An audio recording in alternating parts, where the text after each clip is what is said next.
Welcome back, everyone, to another Adventure Box podcast. Today, I want to welcome everyone. We're going to be talking about the early dynamic period of Mesopotamia. This is a time of intense rivalries between cities and city-states. Basically, the cities would become their own, governments, but also their own, basically, small countries. They were called city-states. They governed themselves. They didn't want other people to govern them. Well, this is the interesting thing, because when you get two cities that are fairly close together and a conquering leader gets very ambitious, they're going to try to take over one of those other countries. So by the end of this lesson, you'll understand the power struggles among the cities. Now, these cities include ones like Uruk, Lagash, and Kish. Those are the four main Mesopotamian cities. Now, there are other ones. They're smaller. A lot of times they're just taken over by these larger ones, but there are ones on the outskirts of these areas. But we're going to go into this. But we're also going to talk about how they actually put together codes, laws, to govern those that they took over. Again, these are rivals. They want to be in control. I don't know what it is about human life, but maybe a little bit less now because we've, lazified, become more lazy, because we've become more understanding of others. I don't know. There's probably a lot of different reasons why we don't do that today. But like Russia, you have Putin that wants to take over a country. Then you have other ones that don't want to do anything when it comes to changing, to growing expanding their civilization, which is basically where we are today. So each of these cities had their own rulers, military, patron deities. Yeah, they had their own gods per the city. Really? Okay. Now we're going to go into that because we're going to be talking about the ziggurats today.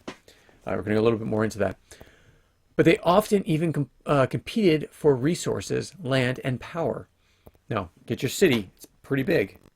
Now, if you want to add more agriculture to it or add more people, you're going to have to expand the city. For instance, let's take Las Vegas, middle of a desert. It's not that pretty of a place. I mean, it is. For those that live there, you actually get to know it and it becomes more beautiful with you over time. It's an acquired taste, basically. But, say, less than 100 years ago, just under 100 years ago, it basically started to boom. This is when it became a center of the area. It was actually discovered and settled by Mormon settlers that came down from Utah. They settled down in Las Vegas, and they settled that area, and it started to grow from there. Well, then you have things like economics that were put through there. You had the train system that came down there. You had gold and silver that was found there. And all of a sudden, it started to grow. Then, with the growth, also came the corruption. You had the mob come in, and you had casinos come in. And these would be detrimental to the people around them, but they made a lot of money.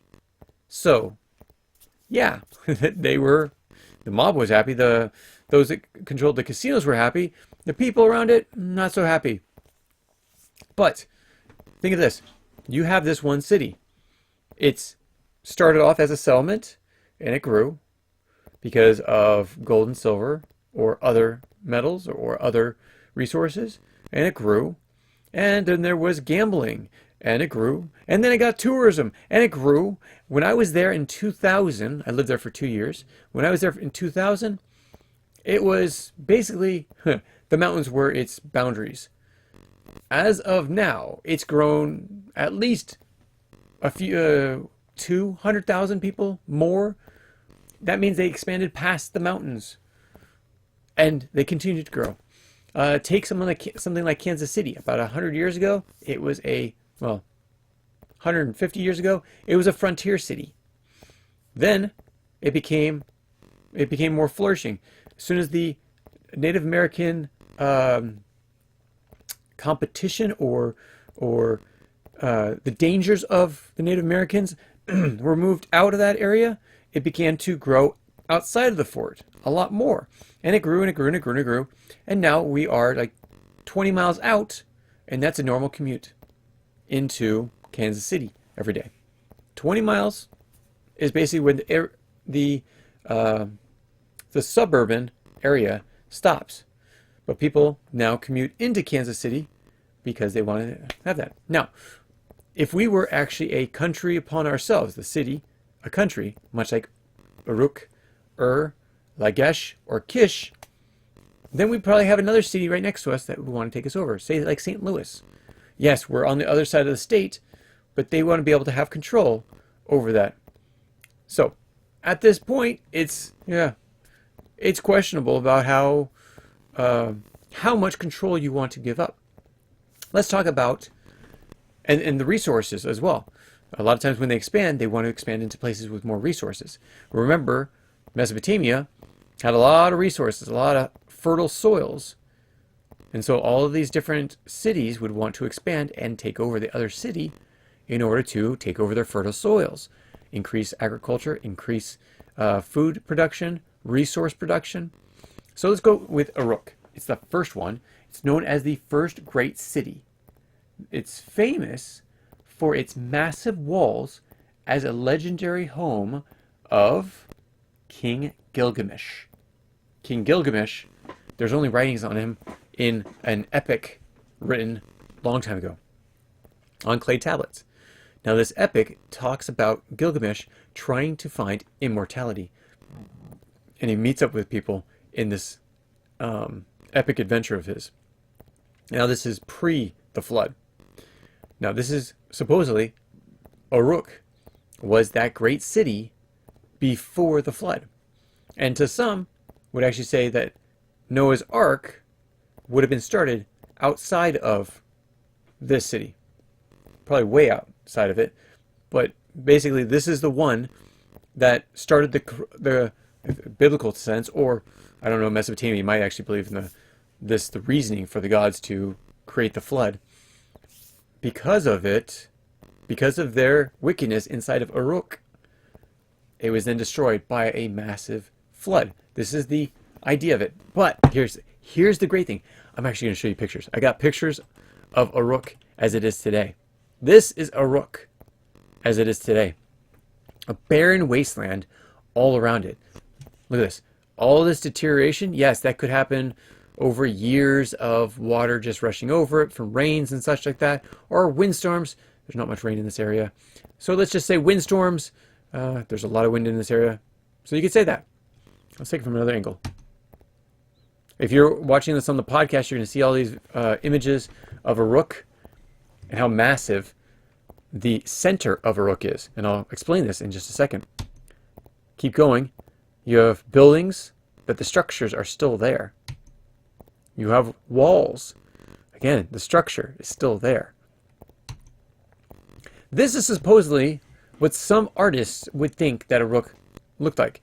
I'm looking at this mound and I'm thinking, no way. It's a lot bigger than this is. This does not have much elevation.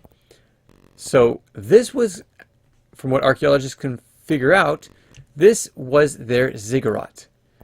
The ziggurat is a mound. It's a structure where you put a temple on top in order to create a place for their god to dwell. As I said, they have local deities, patron deities for the city itself. Now, supposedly, they have these huge walls around them. You can barely see them in this picture, but they have walls that are way out, away from the ziggurat, and the people live within those walls in case you had rival city-states trying to take over. Now, they were able to trade with other places such as Ur. This was a major center for trade and religion. So Ur, if you remember our study of ancient Israel, who came out of Ur? Who's the one that started the group, the Hebrews, who then became Israelites, who also became the Jews? Yes, that's right. Father Abraham, their prophet from the very beginning. Not beginning, because according to the Bible, it goes all the way back to creation. But a major prophet came out of Ur, where his father actually worshipped, and his father was an actual craftsman for these gods. And they moved out to another city to get away from it. Abraham was leaving. He did not want to stay there, took his father, and then left his father in this other city. I can't remember exactly which city it was. Sorry, I apologize. But this just goes around the whole fact of, or the idea that they were very corrupt at the time, in the sense of the Israelites thinking that they were corrupt through Abraham, Isaac, Jacob, going through Egypt, going through Moses, up into Canaan, and creating the kingdom of Israel, Israel and Judah. Okay, so now you had that's Ur. It's also known as an elaborate royal tombs. It's the location of royal tombs as well. Now, Lagash, it's known as its strong military, known for its strong military, and involving of many conflicts. So Lagash was actually one that would be one of the rivals that would attack the other city-states. It's also famous for its rulers, such as Enetum,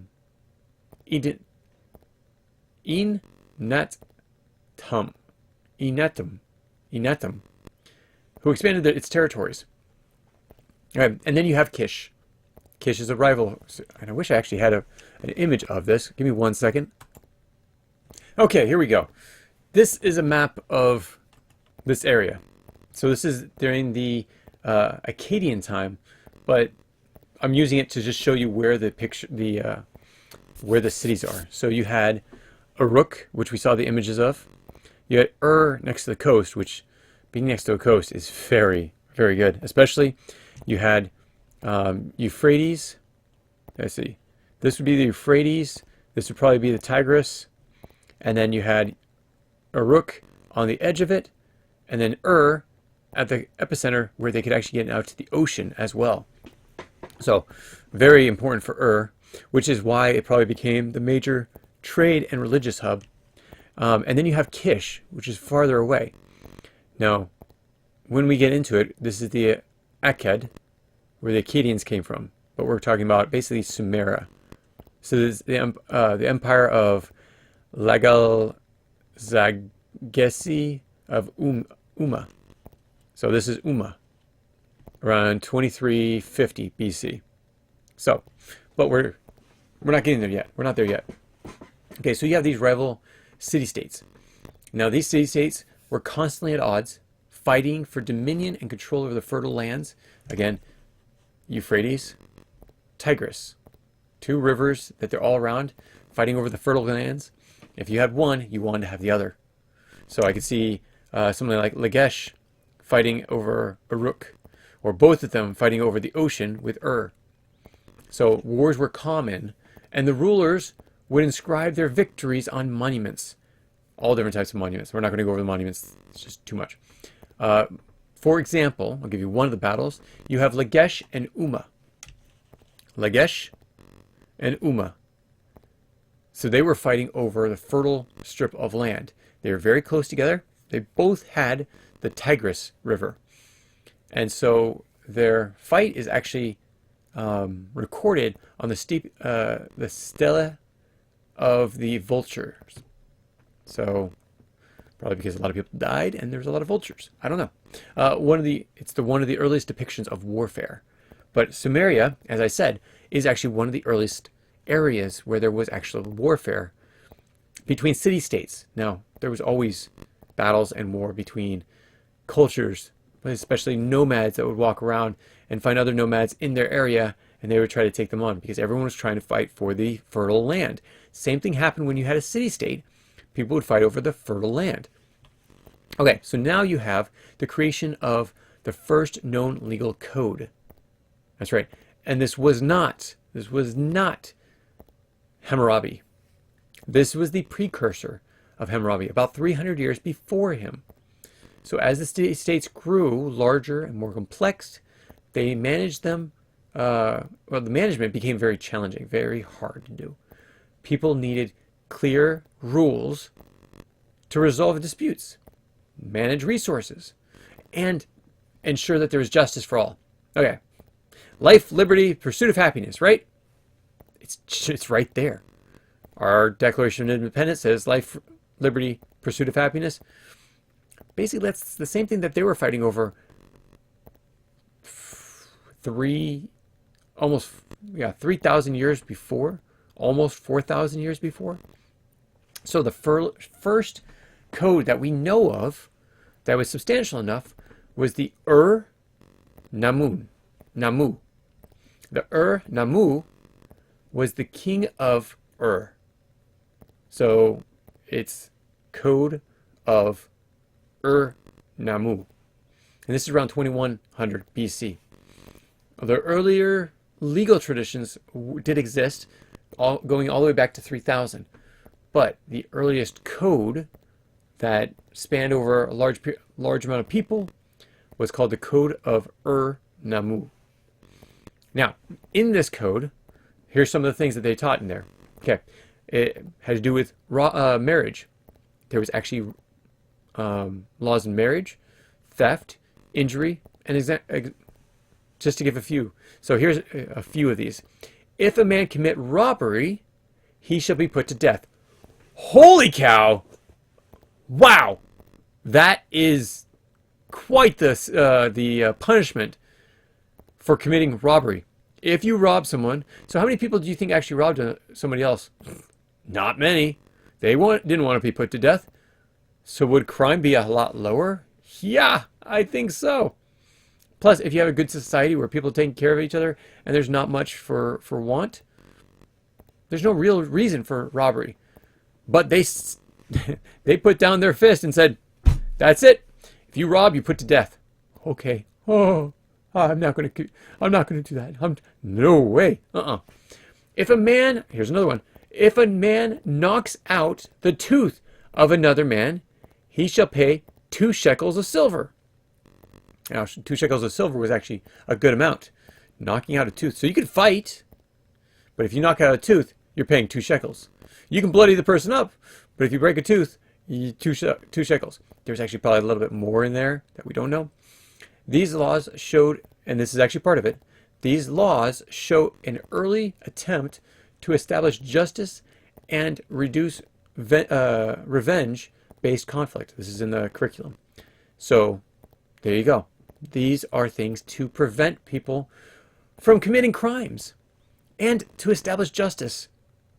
And if you broke a law, be ready to pay up, even with your life. Now, here's the thing. Impact on society. Fairness and order. If it's written, we talked about this on last Thursday, it helped people create a sense of fairness. It's written down. If you don't follow these rules and you have to suffer the consequences, that's fair. It was also, though penalties, they were often harsher for lower classes. Wait a second, that's not fairness. But they didn't control it. So those in the hierarchy were able to control the laws. And they, of course, did not make it as harsh for them, but they did for the lower class because we're in the hierarchy. We're not going to rob. We're not going to punch out someone's tooth. We are higher than that. We would never do that unless you try to rob from me, and then I'll punch you in the mouth and get a shekel for it. But you'll be put to death.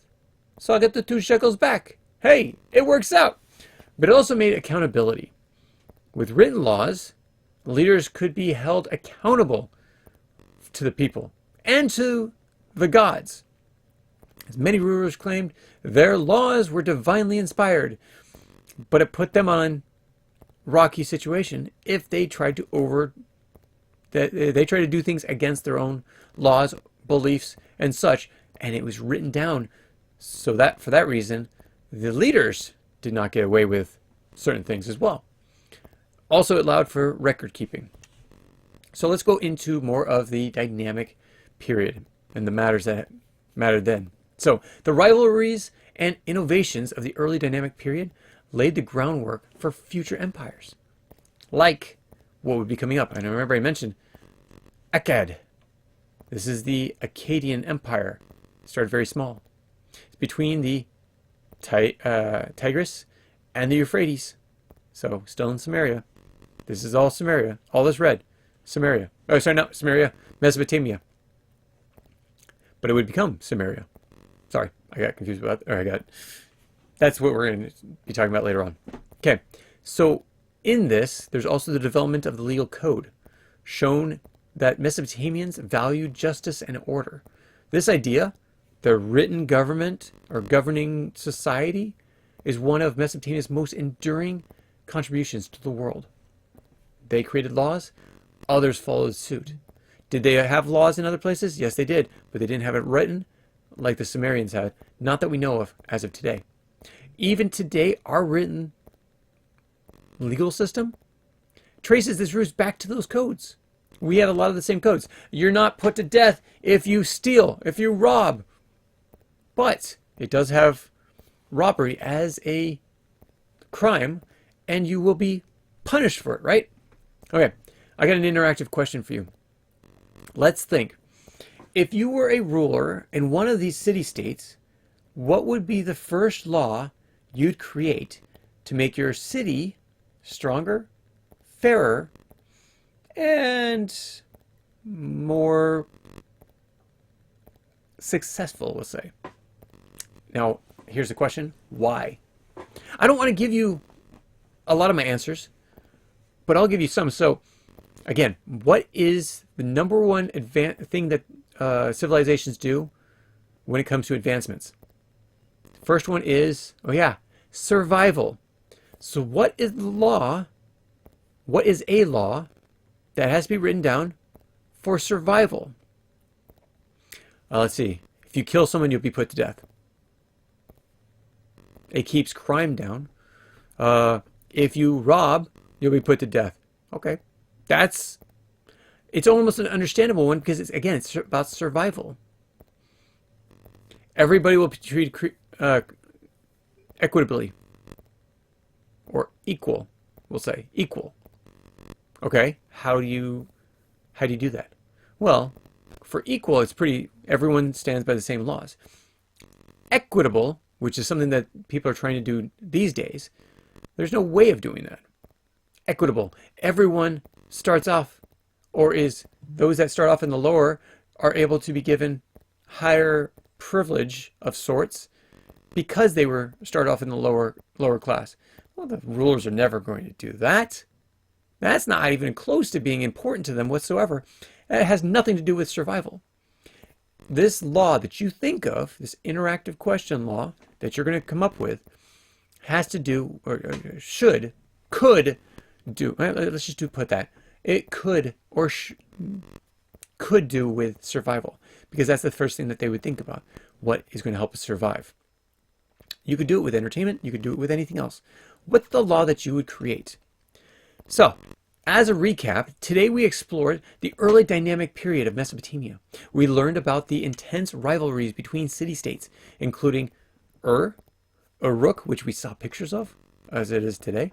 This is actually where remember the documentary I mentioned last Thursday on the flood? This is actually where they went to try to find more information about the flood, because supposedly the city was there. And the evidence that they found, wow, that's quite interesting. There was Lagash and there was Kish. Now, remember how these struggles shaped early societies. They would fight with each other.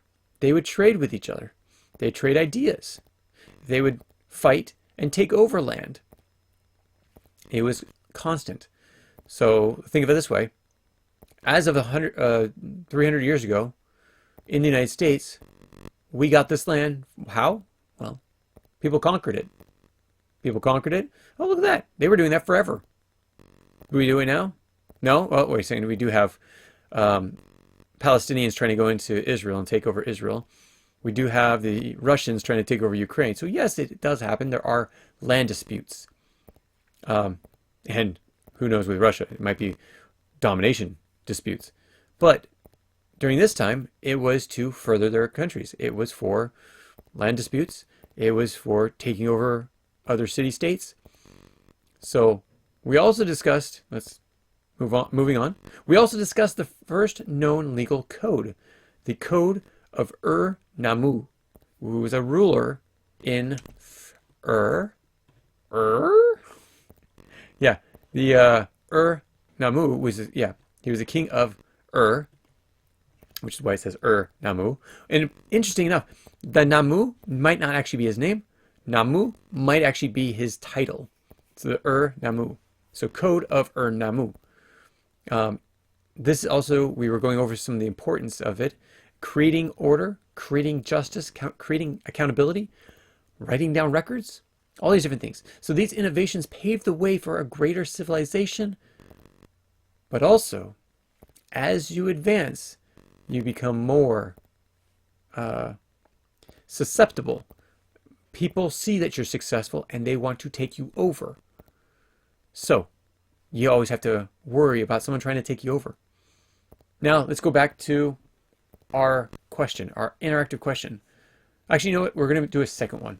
First one, if you were the ruler of one of these early city-states, what would be your first law you would have created to make your city stronger, fairer, and more successful?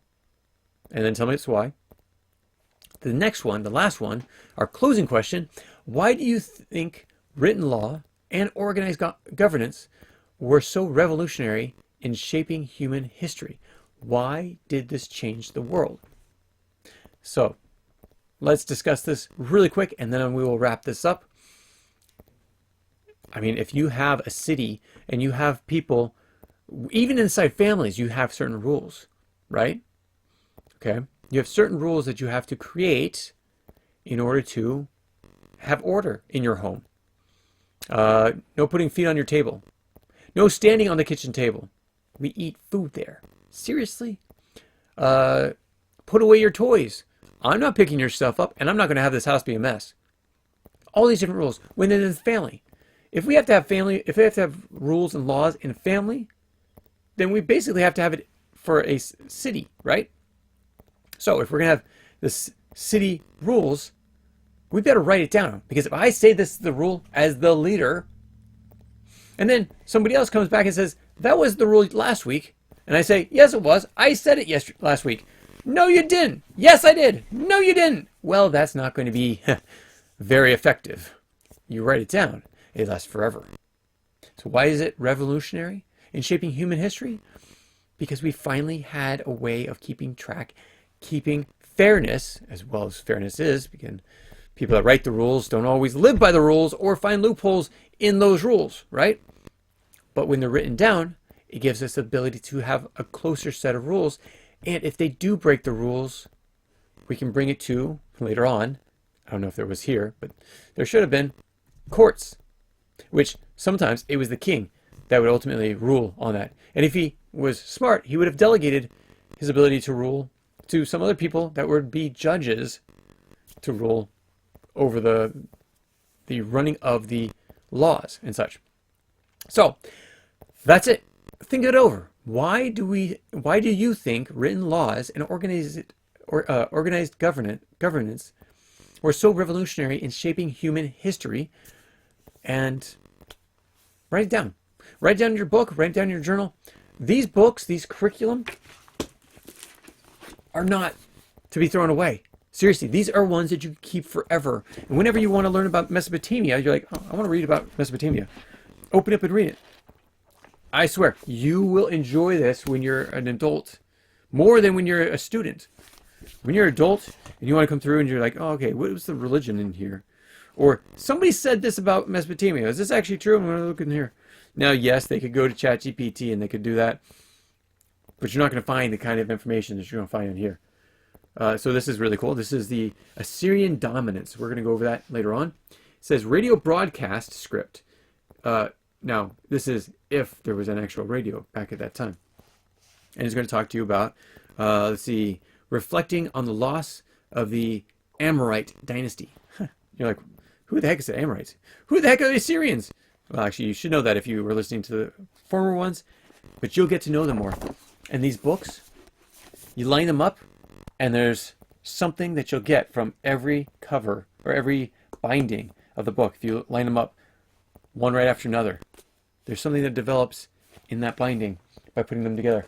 Check it out. Try to figure that out. What is it? And until next time, thank you so much for joining us. We'll talk to you soon. Take care. Bye. If you have any comments or questions, add them to the comments below. Otherwise, we'll see you tomorrow, actually. Take care. Bye.